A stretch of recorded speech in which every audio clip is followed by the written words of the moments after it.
श्रोतेहो नमस्कार. प्रासंगिक या कार्यक्रमात मी वैशाली राऊत आपलं स्वागत करते. आजच्या प्रासंगिक या कार्यक्रमात ऐकूयात महात्मा ज्योतिबा फुले यांच्या द्विजन्म शताब्दी वर्षानिमित्त महात्मा ज्योतिबा फुले यांच्या साहित्याचे अभ्यासक प्राध्यापक लक्ष्मण गुंजाळ यांची गोपाल ठाकूर यांनी घेतलेली मुलाखत. श्रोतेहो नमस्कार. आजच्या प्रासंगिक या कार्यक्रमात आपल्या सर्वांचं स्वागत. श्रोतेहो, 2026 हे वर्ष आपण सर्वत्र आपल्या समाजक्रांतीचे जनक महात्मा ज्योतिबा फुले यांचं हे द्विजन्म शताब्दी वर्ष आहे. त्यानिमित्तानं एकूणच महात्मा ज्योतिबा फुले आणि त्यांचं सामाजिक कार्य, शैक्षणिक कार्य, उद्योजक महात्मा ज्योतिबा फुले अशा एकूण समग्र महात्मा ज्योतिबा फुले आणि एकूणच महात्मा ज्योतिबा फुले यांच्या जीवनकार्यावर आज आपण प्रकाश टाकणार आहोत. आज आपल्या आकाशवाणी बीड केंद्राच्या स्टुडिओमध्ये बीड येथील ज्येष्ठ सामाजिक कार्यकर्ते आणि फुले शाहू आंबेडकर विचारांचे अभ्यासक प्राध्यापक लक्ष्मण गुंजाळ सर आलेले आहेत. त्यांच्या महात्मा ज्योतिबा फुले विचार आणि वाङ्मय यावर विशेष त्यांचा अभ्यास आहे. हे वर्ष 2026-2027 हे वर्ष महात्मा ज्योतिबा फुले यांच्या जयंतीचं हे द्विशताब्दी वर्ष आहे. महाराष्ट्र शासनाच्या वतीने विविध उपक्रमाने हे वर्ष साजरं होत आहे.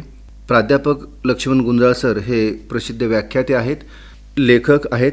बीड, जालना, छत्रपती संभाजीनगर, अहिल्यानगर तसंच सोलापूर आदी जिल्ह्यामध्ये त्यांची व्याख्यानं झालेली आहेत. ते वेगवेगळ्या परिसरामध्ये सुद्धा सहभागी झालेले आहेत. त्यांनी एकूण 200पेक्षा अधिक व्याख्यानं दिलेली आहेत.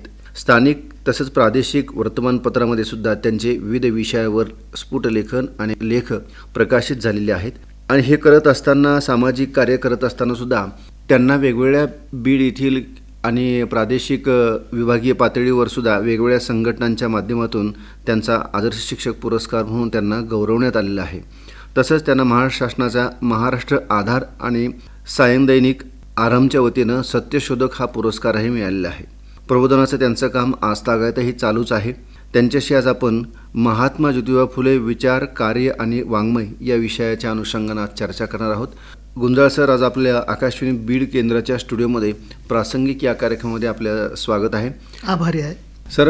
व्यसनाधीनतेपासून समाज दूर गेला पाहिजे किंवा व्यसनाधीनता वाढते आणि ती कमी करण्यासाठी आणि वाचन संस्कृती वृद्धिंगत वाढण्यासाठी ज्योतिबांनी काय प्रयत्न केले? फार चांगला प्रश्न आपण केला की ज्योतिरावांनी समाजाला निर्व्यसनी बनवण्यासाठी काय केलं. तर मी अगोदर उल्लेख केलेलाच आहे तो की नगरपालिकेचे आयुक्त असताना तो ठराव घेतला की दारूची दुकानं त्या ठिकाणी बंद, इथून पुढं परवाने दिले जाणार नाहीत. हा एक प्रयत्न आहे निर्व्यसनी समाज बनवण्यासाठी. दुसरं त्यांनी विश्लेषण केलेलंच आहे वेगवेगळ्या ग्रंथामध्ये की व्यसनी समाज हा कसा लयाला जातो. कुटुंब प्रमुख जर त्या ठिकाणी व्यसनाधीन असेल तर केलेली कमाई त्याच्यामध्ये जाते. म्हणजे व्यसनामध्ये तुम्ही काही कमाई त्या ठिकाणी खर्च करणार आणि अंधश्रद्धेसाठी काही खर्च करणार तर मग समाज हा समाजाचं अधपतनच होईल ना. अधपतन होते, समाजाची प्रगती होणारच नाही ना. म्हणून व्यसन करू नका. व्यसनामुळे त्या ठिकाणी तुमचा मोठ्या प्रमाणात खर्च होतो, कुटुंब बर्बाद होतं. कुटुंब बर्बाद होतं तर समाज बर्बाद होतो. आणि म्हणून त्यांनी फार मोठ्या प्रमाणामध्ये त्याच्यावर स्ट्रेस दिलेला आहे नगरपालिकेमध्ये असताना की हे नको आहे म्हणून. तर या पद्धतीनं त्यांनी काम केलेलं आहे निर्व्यसनीसाठी.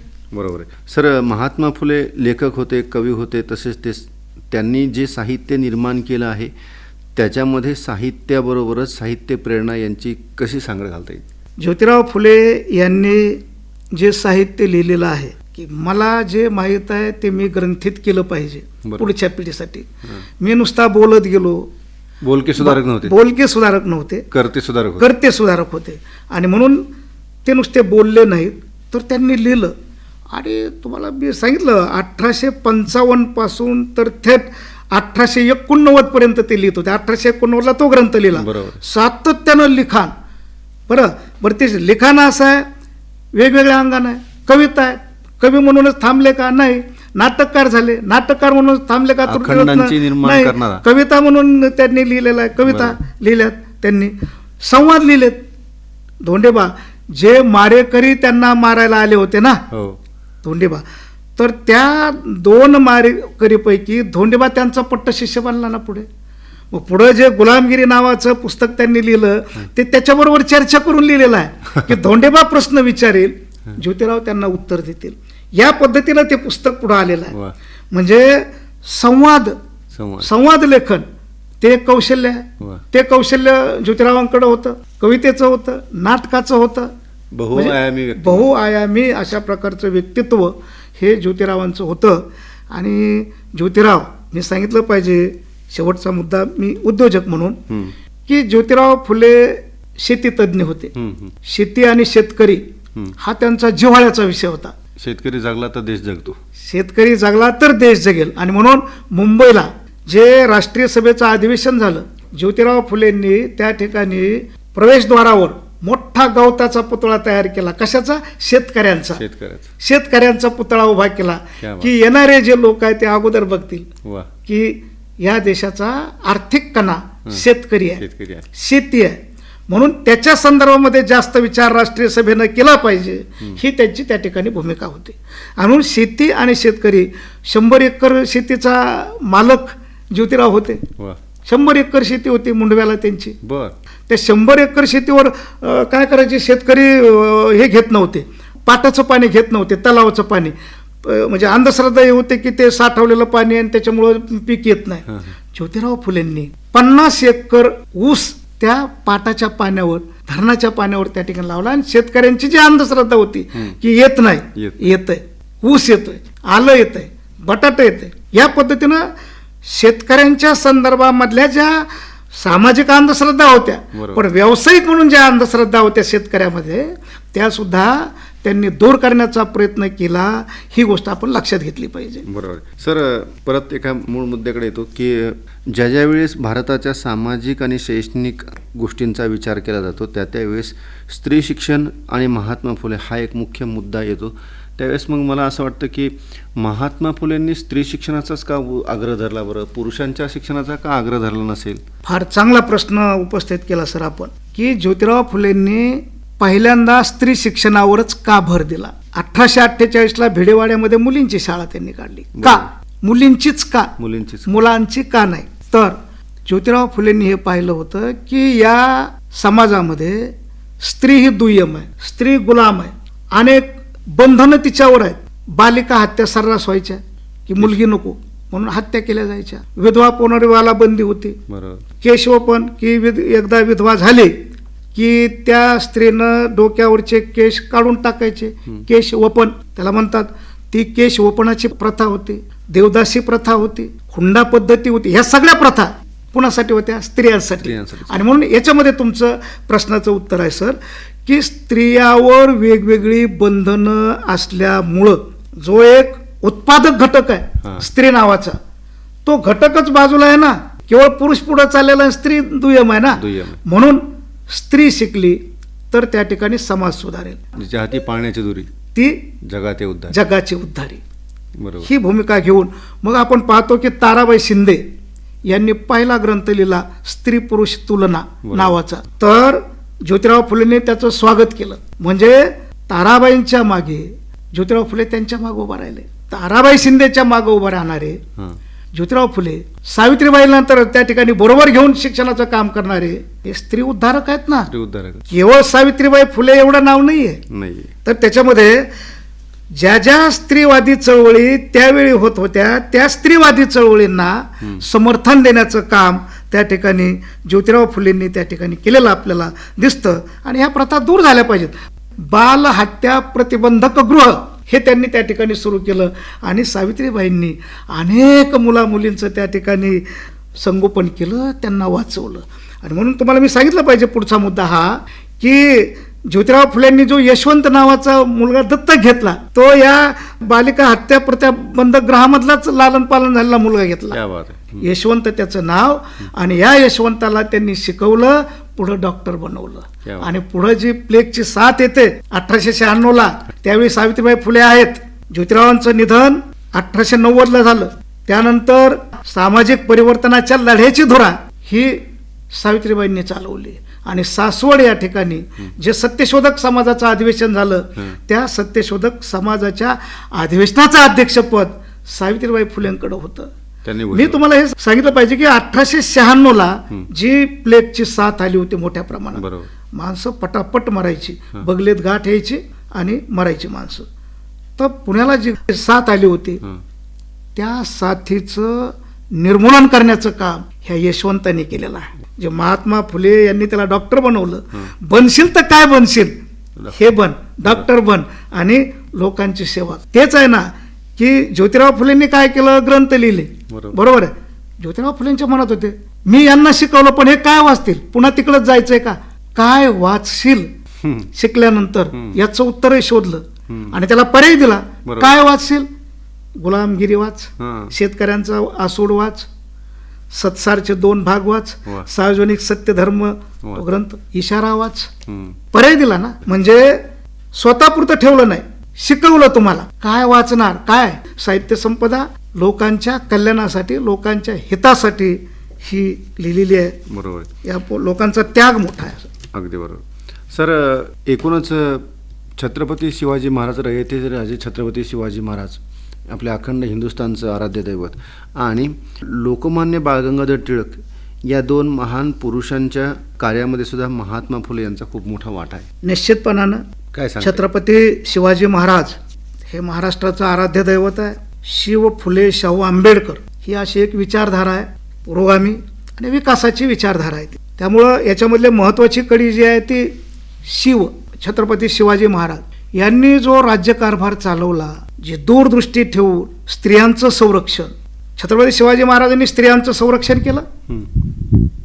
छत्रपती शिवाजी महाराजांनी शेतकऱ्यांच्या हिताचं संरक्षण केलं. जसा मी मगाशी उल्लेख केला की कोथंबरीच्या देठालाही हात लावता कामा नये माझ्या सैन्यानं, बरोबर, इतकं हित शेतकऱ्यांचं त्या ठिकाणी केलं. लोकमान्य टिळक आणि ज्योतिराव फुले यांचे काही तात्विक जरी मतभेद होते तरी लोकमान्य टिळकांची जी दृष्टी होती स्वराज्याची, ही स्वराज्याची दृष्टी महात्मा ज्योतिराव फुले यांना म्हणजे भावत होती की लोकमान्य टिळक जे काम करत आहेत राजकीय अंगानं ते बरोबर आहे की इंग्रजांना या देशातून सळो की पळो करून सोडणं हे बरोबरच आहे ना.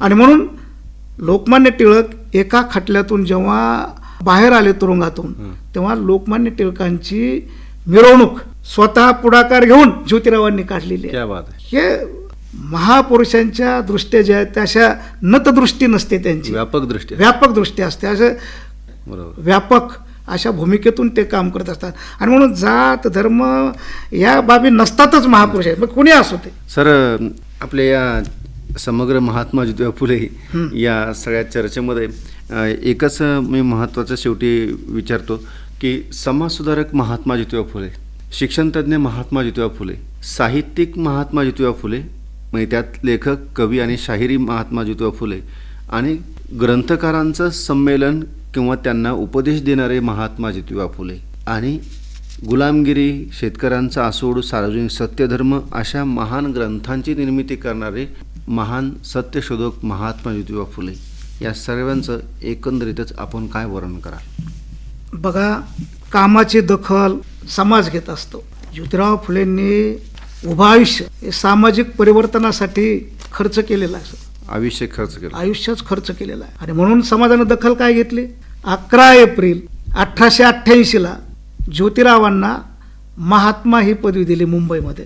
नारायण मेघाजी लोखंडे, अय्यारू अशी पुढारी मंडळी एकत्र आली मुंबईला. मुंबईच्या त्या कुळेवाड्यामध्ये तिथं स्मारक उभा केलेलं आहे ते आणि तिथं लिहिलेलं आहे की या दिवशी महात्मा ज्योतिराव फुले यांना ही पदवी दिलेली आहे जनतेनं.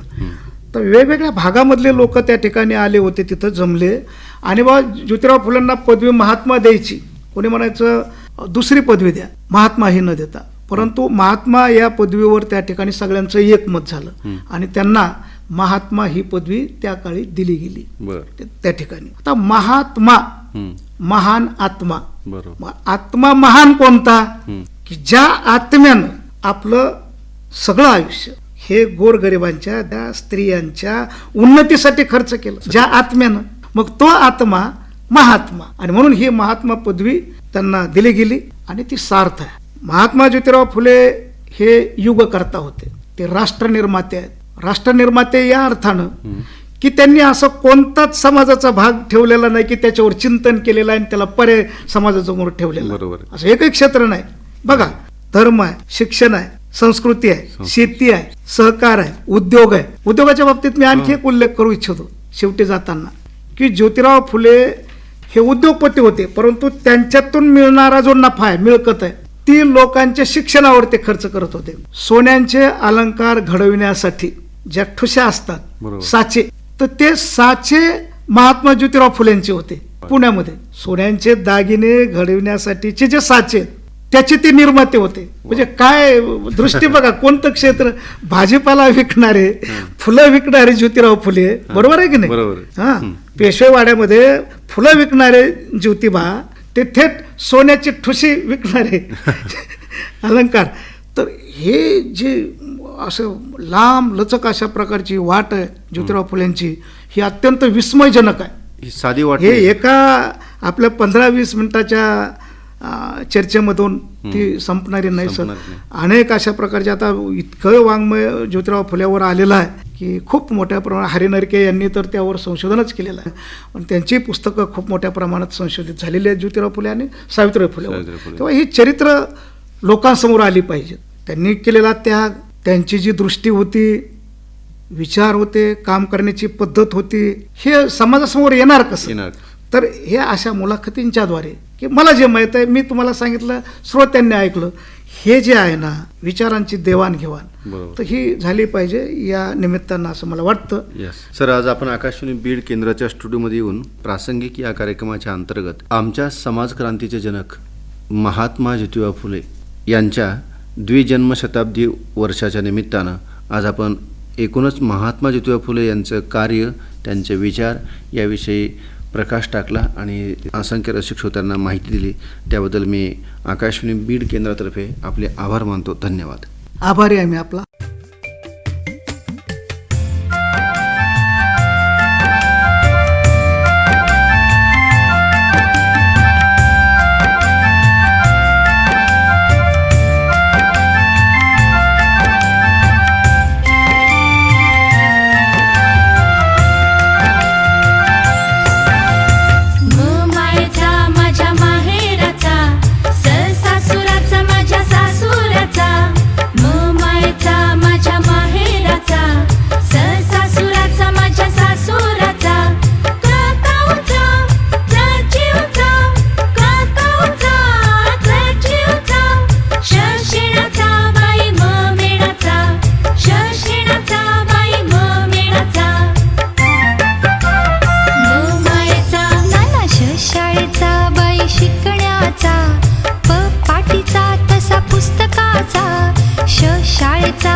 चला लिहूया, चला वाचूया, चला लिहूया, चला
आईच्या पोटी माणसे जन्माला आली, बाई अडणी म्हणून दुःखी, बाई अडणी म्हणून दुःखी. शिकुनी साऱ्या मागू हक्क जगण्याचा, शिकुनी साऱ्या मागू हक्क जगण्याचा. म मायेचा नाना श शाळेचा, बाई शिकण्याचा, प पाटीचा तसा पुस्तकाचा, श शाळेचा बाई शिकण्याचा, प पाटीचा तसा पुस्तकाचा. जात्यावरली जशी ओवी गोड, जात्यावरली जशी ओवी गोड, तशी असू दे शिकण्याची ओढ, तशी असू दे शिकण्याची ओढ. चला लिहूया, चला वाचूया, चला लिहूया, चला वाचूया. ध्यास शिकून शहाणे होण्याचा, ध्यास शिकून शहाणे होण्याचा, ध्यास शिकून शहाणे होण्याचा.